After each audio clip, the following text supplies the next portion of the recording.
Good afternoon from Brussels. Thank you for joining me for my latest Facebook live stream. Well, I'm sure you're all well up to date on the debacle that we now have in terms of Brexit negotiations and the Brexit position from our Prime Minister. She suffered a whole catalogue of defeats via the House of Lords, and it's got real implications for Brexit and whether we get Brexit, whether we get what we voted for nearly 2 years ago. Now, I suggested today two topics. One was the House of Lords blocking Brexit, and the second was the customs union. And I've got, as usual, a lot of questions. I haven't tried to filter them by any means, but what I have done literally in the last few minutes is gone through them and identified a number that, if you like, are very, very close in terms of the nuance and what they're asking for as a response from me. And so I bundled them a little bit from that basis.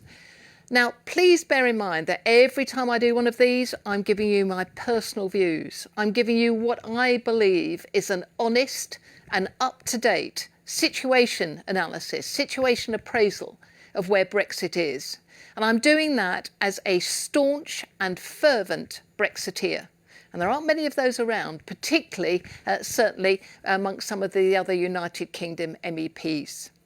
But let's get cracking, shall we? Let's get cracking with some of the questions. And Colin Price, you've asked the one that I think ought to be on everybody's lips. And you said, do you honestly think Britain will totally leave the European Union, no strings attached? And it's with enormous sadness, Colin, that I'm going to reiterate something I said a few months ago on a Sunday morning programme on Radio 4, that I think Brexit now is looking increasingly unlikely, and I emphasise unlikely. And there's really one major reason, and it's all to do with this customs union membership and whether the United Kingdom has to abide by that and still be part of it. Now, being part of the customs union means being part of the single market, and both of those are fundamental aspects of being part of the European Union. So you can't actually say you've left the European Union if you're still tied up to the customs union or the single market. And more importantly, and bearing that in mind, that red line that Theresa May had, and I emphasise had in the past tense, that no jurisdiction of the ECJ. It's the ECJ that has oversight on customs union and single market membership breakages, if you like. So we are in a really, really, in my opinion, awful situation. Literally in a few weeks' time, I've already been invited to a number of them, people around the United Kingdom are going to be holding Brexit parties. And that's because they believe that the vote we took back in 2016 in June, on that fateful day on the 23rd, that really positive day, in fact, when we voted to leave the European Union, we're starting to celebrate too early, too quickly. Because in my opinion, at the moment, Brexit is really in very, very serious danger. So Colin, there you go. You've got it from me. No strings attached. I only wish that was the case. At the moment, the strings attached are like an EU spider's web. And they've got the United Kingdom trapped, and they're wrapping more and more threads of that EU spider's web around our negotiating team and around what we voted for in terms of Brexit. Now, Patty Boone, you said, where is the respect for British people and their democratic rights? And you're meaning within the House of Lords. Well, regretfully, Patty, it's just like the House of Commons. There are individuals there that have got no belief whatsoever now in democracy. They did not support, and they certainly don't support any longer, referendums that have been undertaken and recognising the referendum outcomes. And they are fundamentally in that camp that I've seen and heard here in the European Union Parliament, where the head of the Greens Party, so remember this is the UK Greens as well that are supporting this stance, they want to abolish national referenda in the future because, as they've stated, it's too dangerous to the European Union concept.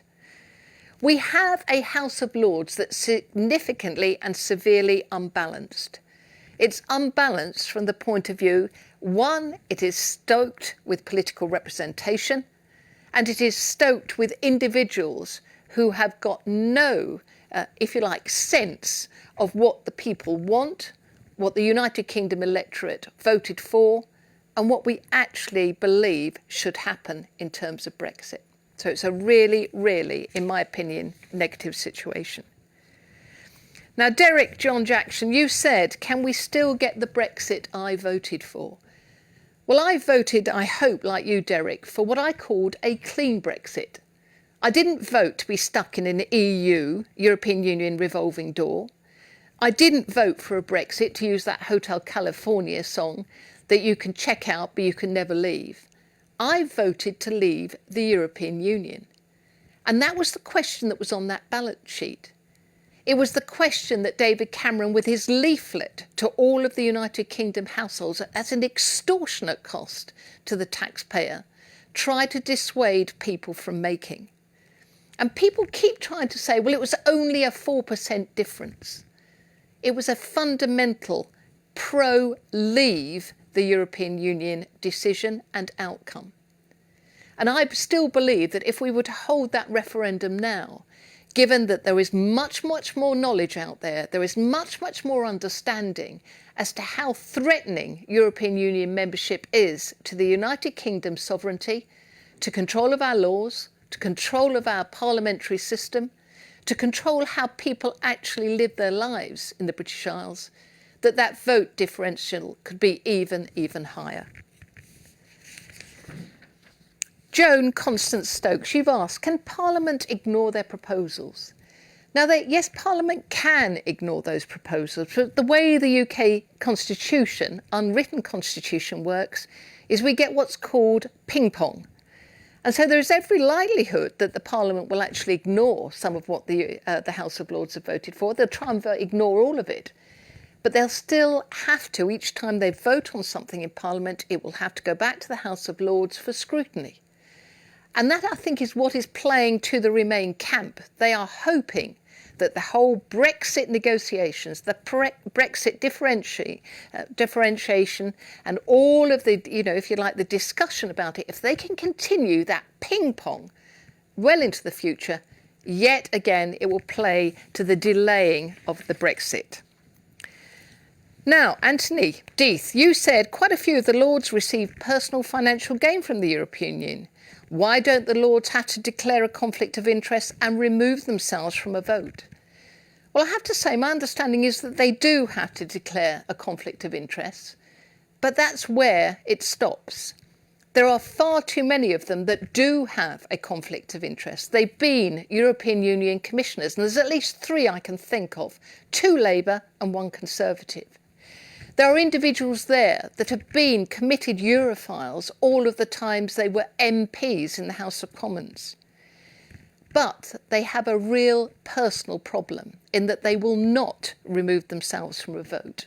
They haven't, if you like, got that common sense. They haven't got that empathy with the voters to say it's wrong for us to stay in the chamber and vote down something which goes against the will of the people. For the Conservatives in the House of Lords, who are voting against what is happening in terms of the Brexit negotiations, they're actually going against the Conservative Party whip, and they're going against the Conservative Party general election manifesto of last year. Now, that's a very, very interesting one. My view is we ought to go a stage further and have some means to actually exclude those House of Lords members who, quite frankly, are clearly indicating they're not interested in making the will of the people happen. Now, Ralph Withers, you said, can we use the results of each general election to elect a second house? I wish it was as easy as that, Ralph. It can't at the moment. We need fundamental reform of the House of Lords, and the Electoral Reform Society have come up with lots and lots of very, very sensible suggestions, including a partially elected chamber, House of Lords members only serving a particular mandate, maybe a maximum of 10 years, and trying to encourage much, much more independent representation, actually, meaning not politically affiliated. But all of that keeps being kicked into the long grass, and it's our Prime Minister at the moment, Theresa May, who's done exactly that and ensured that there will be no reform of the House of Lords in the near future. Patrick Boswell, you said, if many lords receive payment or promise a future payment from the EU, can this be recorded and clarified, and should they be barred? Well, I go again, because you shared a very similar view to another questioner, Patrick. They can't be barred from voting. There is no means to stop a lord turning up to the chamber and voting. Only, my understanding, is if they're under a criminal investigation and if they've then had that, if you like, mandate removed from them. But we've even had in the past individuals who've been convicted of criminals acts, and they've still been allowed to actually vote or participate in debates. Jane Fawkes, you said, do you think the Lords are too old and set in their ways and unable to make new changes and embrace new challenges? Jane, I don't think it's got anything to do with age. I don't think it's whether they're set in their ways. I think the issues that the Electoral Reform Society have set out, which is that this is a system, it's part of our United Kingdom parliamentary process that was set up, centuries ago and is now out of date. But we need a political will across all political parties to make changes. And all of the time, the opposition, whoever it is in the United Kingdom, feels it can use the House of Lords to block the government, Her Majesty's government. That's going to continue happening. And Angela French, you just said, surely it must be illegal to vote on Brexit when receiving monies. I only wish it was, but it isn't. And that's where we'll have to leave that particular House of Lords. I'm going to move on very quickly to a couple of questions on the customs union. Now, John Ems, you said they've broken the protocol of amending and voting down a Tory manifesto pledge to leave the customs union and the single market. John, you're absolutely spot on.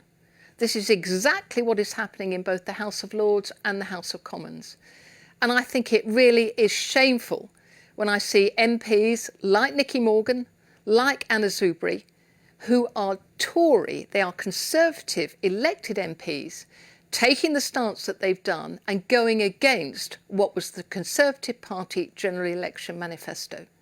Now, if they don't believe in that manifesto commitment, if they don't want to adhere to it any longer, then if it means bringing down the government because they defect to the other side, to the opposition, then quite frankly, I do believe that needs to happen. We cannot have individuals elected because of a manifesto commitment actually siding with the government's opposition and stopping what was the will of the people. Now, Paul Christopher, you said, is it safe to say, Diane, that the government will prompt for the customs union partnership, which will effectively mean that this country leaves the EU in name only? Paul, yep, beautifully put. That's exactly what is happening. And even in today's paper, there's some coverage of this. It looks as though there's capitulation from the likes of Boris Johnson and Mr Gove, who were, I felt, the really strong and fervent Brexiteers in the cabinet. They seem to have given up and decided to accept some form of customs union partnership arrangement. Now, any partnership arrangement means we don't leave the European Union. And there has been mention of Brino, Brexit in name only. Now, I've said right from the beginning that was going to be the case. I think we can forget Brexit, we can forget Brino. We just actually have to face up to the fact that leaving the European Union is not going to happen. Of course, that would delight some people. Now I'm going to finish with Christopher George Black, because you come back to me, Christopher, as you always do, and you said I supposedly blatantly refused to tell you how to resolve the NI, Northern Ireland border problem. Now, Christopher, on my last Facebook live stream, I asked you to contact me by email and to put your exact questions about the NI, Northern Ireland border problem, and anything else to do with the customs union to me, and that I would pick up. You have not done that, Christopher. I am not psychic. Unless you give me the detail of what you want to, what you want me to answer, I cannot even begin to imagine what's going through your mind. But you have highlighted today, you've said the, quote, obvious catastrophic delays at ports like Dover. Well, let me just remind you, Christopher, the European Union exports far more to the United Kingdom. They don't want any problems in terms of the import-export system, because that's actually going to block Calais. It's going to block autoroutes in France and Belgium. It's going to block agricultural, wine producers, manufacturers, logistics companies based in the European Union continent. That's where the problems are going to start. And somebody ought to actually be putting that sort of information out, and I'm doing that with you this afternoon, to point out this is not an issue unique to the United Kingdom. In fact, in terms of the United Kingdom, it's going to be actually relatively minor.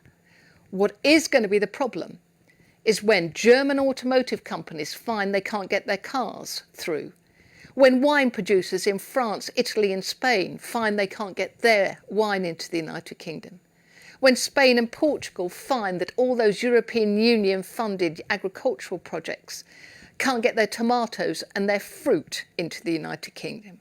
Maybe that's when the European Union will wake up and stop blaming the customs union issues on the United Kingdom. Now, I've talked about Dover in the past because Dover happens to be in my southeast region constituency. I'm one of the 10 MEPs elected to represent that. And I'm going to point out one aspect. Currently, only 10% of heavy goods vehicles are scanned or monitored. The proposition that was put forward for a technology-based system to check randomly lorries coming in or out of the United Kingdom used exactly that sort of figure. So what is different? Nothing. And it's very, very fascinating for me that the European Union has its digital strategy. It talks about using state-of-the-art technology to monitor borders, to control border flows, both in terms of people, migrants, and services, exports, imports. And here they have an absolutely ideal testbed, which is the United Kingdom leaving the European Union and asking for that technology, from our point of view, to be put in place to avoid the need to continue membership of the customs union, but to make trade absolutely frictionless, to continue that frictionless trade just as we want it. So I find it absolutely astounding that the European Union feels that it can say on one hand it wants a technology solution to border control, to trade, and yet when it has the ideal testbed, it won't use it. And can I finish by saying, if you really, really want to get some good information on the whole customs union issue and Northern Ireland and ERA, go to the DUP MEP, Diane, I'm going to sing her praises, and go to the DUP MPs in the House of Commons. They will be able to give you chapter and verse why this is something that's been manufactured by the European Union as a big problem child, one that they really, really, really want to extrapolate and make bigger in terms of people's consciousness, and yet it doesn't need to be the case. The European Union set out from word go. Let's find the most difficult subjects. Let's try and stop Brexit. Let's put as many, many barriers in place as we possibly can during the European Union Brexit negotiations. This was probably top of their pile after citizens' rights. And of course, it's working very well in their favour because people seem to assume that the blame lies with the United Kingdom. It doesn't. It's the European Union that said it must be a hard border between Northern Ireland and ERA because that is the only solution they want. Everybody, thanks ever so much for joining me this afternoon from Brussels. I'll be doing another Facebook live stream next week, date to be announced. As ever, I really enjoy what you send in to me. Please make those questions really targeted, really, really adept and really up to date. And I look forward to talking with you and addressing you next week. Bye-bye from Brussels.